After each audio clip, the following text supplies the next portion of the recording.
शाम को 4 बजे से लेकर 7 बजे के बीच में शंकर और पार्वती के भ्रमण का समय रहता है। मेरे देवाधिदेव महादेव और माता पार्वती के भ्रमण का समय।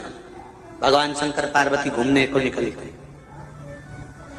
इसलिए हमारा सनातन धर्म कहता है शाम के समय पर माताओं को झाड़ू नहीं लगाना चाहिए, शाम के समय पर माताओं को चूड़ी बिछिया नहीं बदलना चाहिए, शाम के समय पर माताओं को मांग में सिंदूरा नहीं भरना चाहिए, शाम के समय पर माताओं को बाल नहीं बांधना चाहिए, शाम के समय पर माताओं को चौखट पर नहीं बैठना चाहिए। उसका कारण क्या है? क्योंकि पार्वती जी ने भगवान भोलेनाथ जी से कहा था कि तुम मुझे रोज शाम के समय प्रदोष काल में भ्रमण के लिए लेकर जाते हो, मेरे लिए आज्ञा क्या है? शंकर भगवान ने कहा सुनो पार्वती, मंदिर के अंदर नंदी रहता है, जाने वाला यात्री जब मंदिर में मेरा दर्शन करने आता है तो नंदी के कानों में कहकर जाता है कि शिव जी को मेरे यहाँ लेकर आना। मैं नंदी के अनुसार उनके घर जाता हूँ।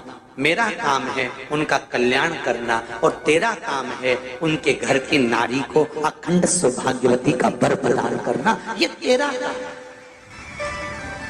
तब पार्वती माता ने कहा अखंड सौभाग्यवती होने का वर मैं तो दे दूंगी, पर उस समय पर माताएं चूड़ी बदल रही होगी, हाथ से चूड़ी निकाल रही होगी तो मैं वर कैसे दे सकती हूँ? मांग भर रही होगी तो मैं वर कैसे दे सकती हूँ? उस समय पर चूड़ी बिछिया बदला जा रहा होगा तो मैं वर कैसे दे सकती हूँ? उस समय पर झाड़ू लग रही होगी तो मैं लक्ष्मी को वहां कैसे भेज सकती हूँ? आप बताओ। तो शंकर भगवान ने कहा प्रदोष का समय एक ऐसा समय होता है, शाम का समय ऐसा होता है जिस समय पर केवल शंकर और पार्वती की आराधना का समय होता है।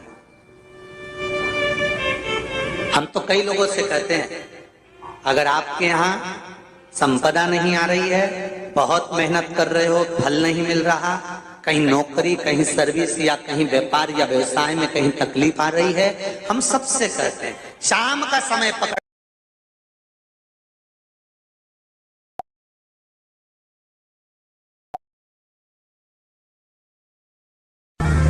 शाम को 4 बजे से लेकर 7 बजे के बीच में शंकर और पार्वती के भ्रमण का समय रहता है। मेरे देवाधिदेव महादेव और माता पार्वती के भ्रमण का समय। भगवान शंकर पार्वती घूमने को निकल गए।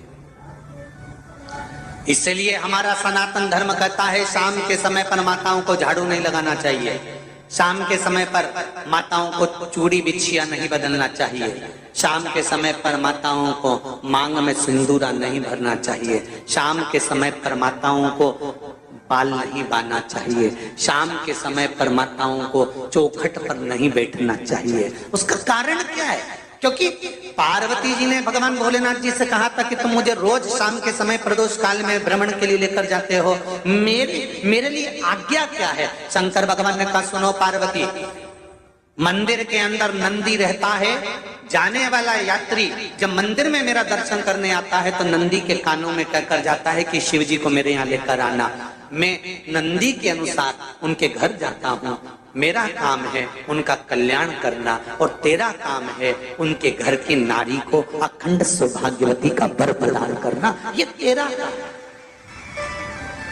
तब पार्वती माता ने कहा अखंड सौभाग्यवती होने का वर मैं तो दे दूंगी, पर उस समय पर माताएं चूड़ी बदल रही होगी, हाथ से चूड़ी निकाल रही होगी तो मैं वर कैसे दे सकती हूँ? मांग भर रही होगी तो मैं वर कैसे दे सकती हूँ? उस समय पर चूड़ी बिछिया बदला जा रहा होगा तो मैं वर कैसे दे सकती हूँ? उस समय पर झाड़ू लग रही होगी तो मैं लक्ष्मी को वहां कैसे भेज सकती हूँ? आप बताओ। तो शंकर भगवान ने कहा प्रदोष का समय एक ऐसा समय होता है, शाम का समय ऐसा होता है जिस समय पर केवल शंकर और पार्वती की आराधना का समय होता है।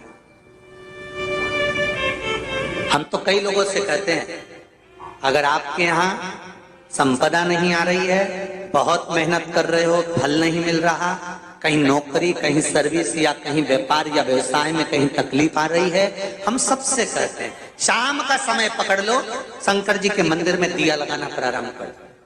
शिव मंदिर में अगर दिया नहीं लगा रहे हो तो बेलपत्री के पेड़ के नीचे दिया लगा। बेलपत्री और शंकर जी के मंदिर में दिया नहीं लगा रहे तो शंकर जी के मंदिर के बाहर चौखट पर दिया लगा। इतना भी नहीं कर सकते तो अपने घर के बाहर अपने द्वार पर दिया लगा दो और शंकर जी के नाम का श्री शिवाय नमस्तुभ्यम बोलकर शंकर भगवान को याद कर कर अपनी कामना कर कर बाबा का स्मरण कर कर पंचाक्षर मंत्र नमः शिवाय, षडाक्षर मंत्र ओम नमः शिवाय, द्वादशाक्षर मंत्र ओम नमो भगवते वासुदेवाय, जो मंत्र तुमको याद है उसका स्मरण कर कर लक्ष्मी हो चाहे नारायण हो चाहे राम हो चाहे कृष्ण हो स्मरण कर कर शाम के समय बाहर दिया लगा दो, दरवाजे के पास लगा दो। वो सुनेगा जरूर, आएगा तो उसका वेलकम जरूर होगा और वो कुछ देकर जरूर जाएगा।